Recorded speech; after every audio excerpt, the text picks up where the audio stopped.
আমি পরেছি সব কিন্তু আরিয়ানই কিনে দেয় অনলাইন থেকে। ও মানে স্টার্টিং পছন্দ করতো না, হ্যাঁ করতো না।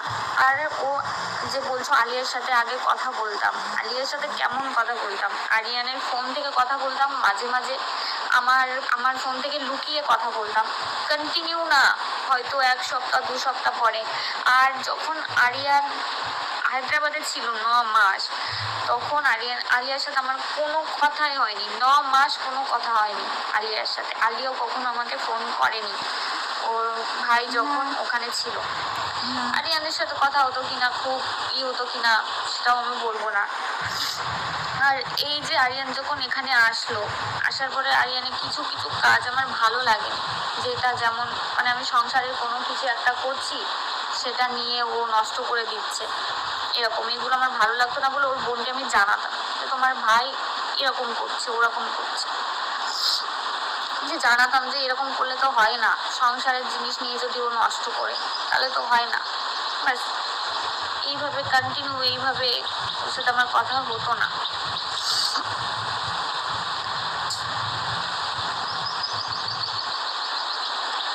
বোনের বিষয়টাই আসি, যারা আমার বোনকে তুলছো, যে আমার বোন সংসার করতে যায়নি,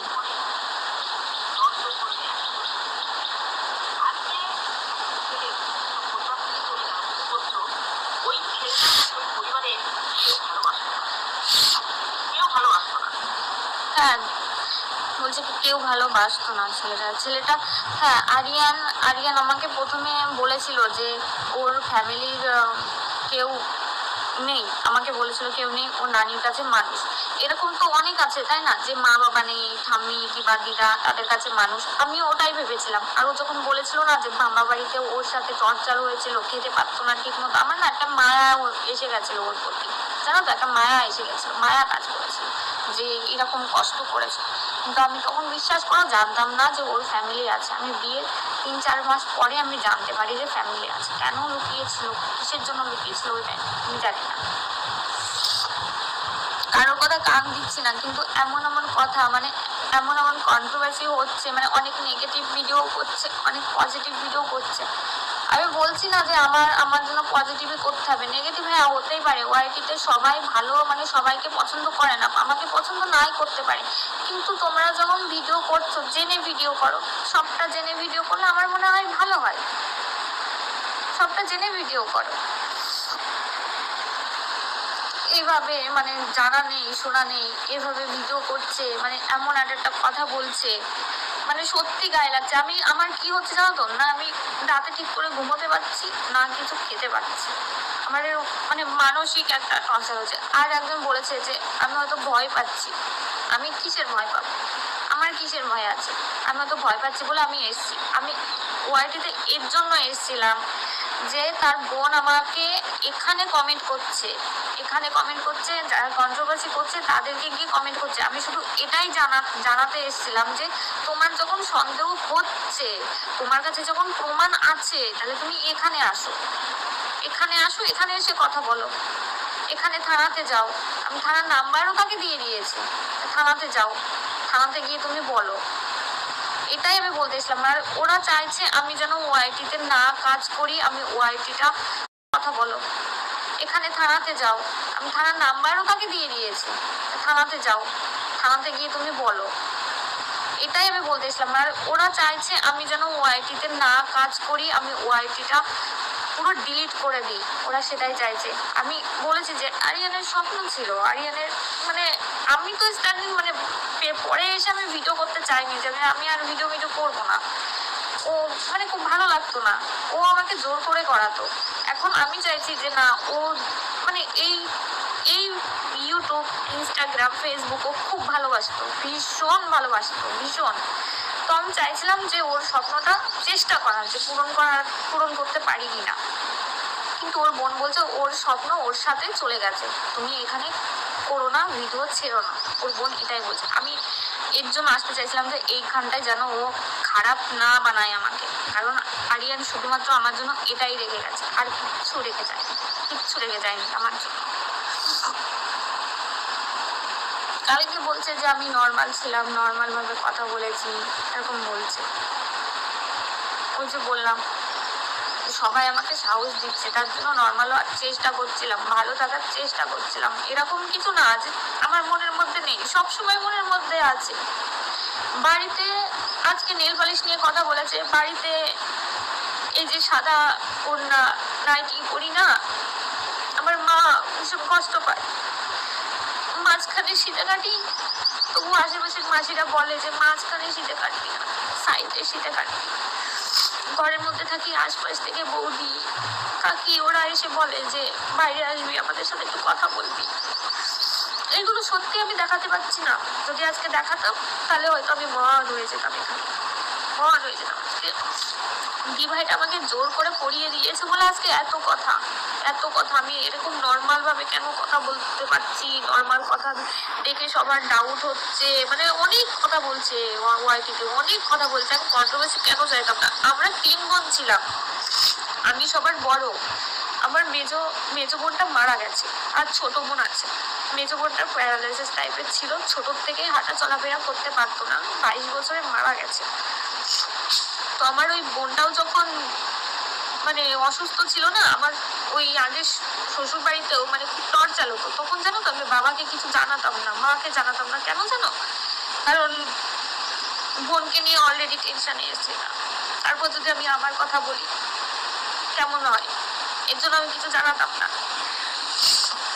কন্ট্রোভার্সিটা হলে আমাদের ভিডিও সবাই দেখে, এখানে ভয় লাগে। বাবার 2বার স্ট্রোক হয়ে গেছে, হয়তো বাবা দেখে হয়তো বাবার শরীরটা আবার খারাপ হয়ে যাবে। আর বাড়িতে না আমি কাঁদতে পারি না। দেখো আমি লাইভ করছি ঘরে দরজা দিয়ে, বাড়িতে কাঁদলেই না বাবার চিন্তা হয়, বুকে ব্যথা হয়, এরকম। বাড়িতে কাঁদতে পারি না। হ্যাঁ বলতে পারে এখন কাঁদছি কেন, আওয়াজ যাবে না, বাইরে দরজা দিয়ে হয়ে গেছে। যদি বুঝতে পারে আমি লাইভ করছি চলে আসবো, কেন চিন্তা করছি। সকালবেলা খেতে বসেও মানে আমি চোখ দিয়ে জল বেরিয়ে যাচ্ছে, বাট তাড়াতাড়ি খেয়ে আমি মানে ওদের সামনে আমি বেশিক্ষণ থাকি না, থাকলে আমার চোখ দিয়ে জল বেরিয়ে যায়, থাকতে পারি না।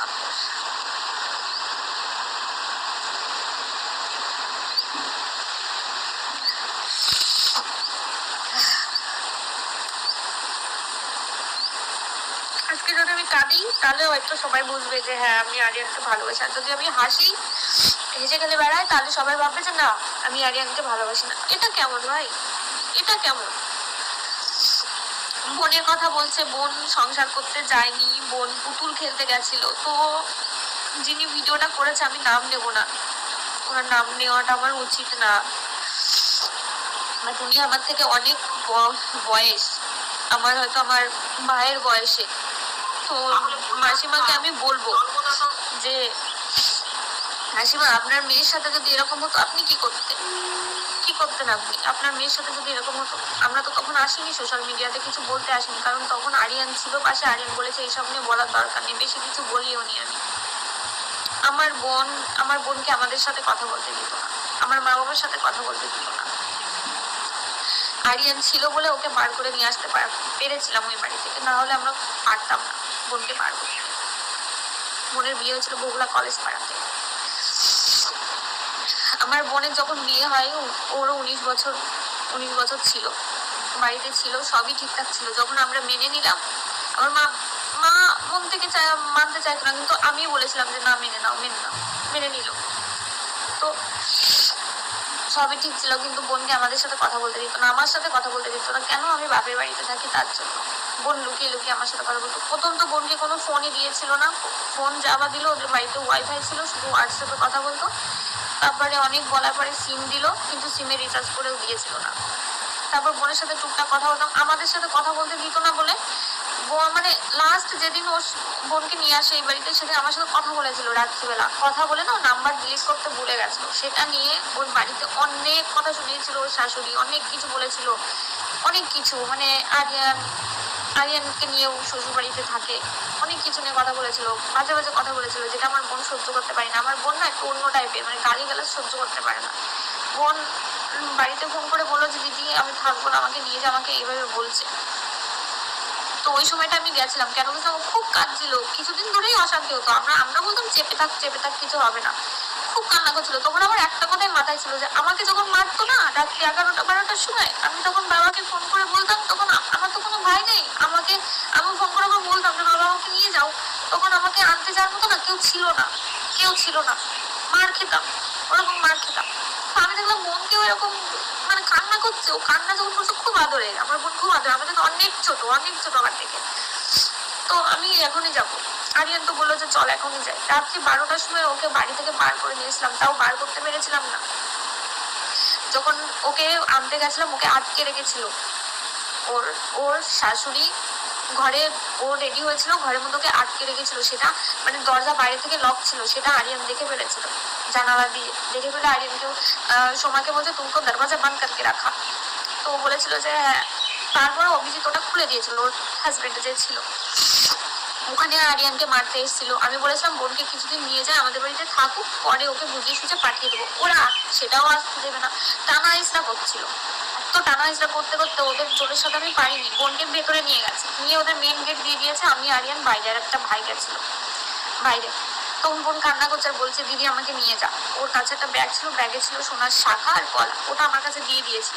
বারবার বলছিল যে বোন দি আমাকে নিয়ে যা, আমি থাকবো না, আমাকে নিয়ে যা, আমাকে মেরে ফেলে দেবে, এরকম বলছিল।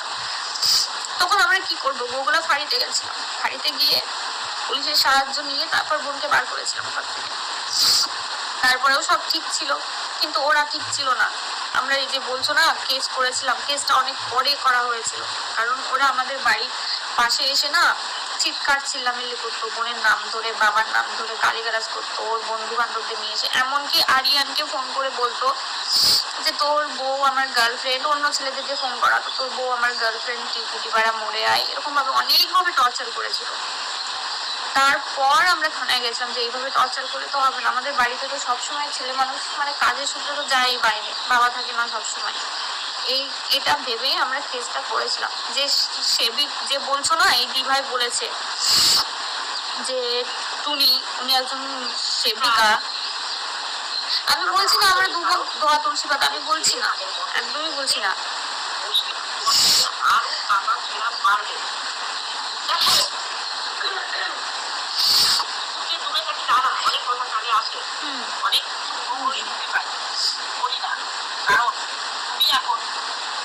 অসহায় অবস্থায় আছো, এই অবস্থায় তোমাকে আঘাত করা আমার পক্ষে সম্ভব না।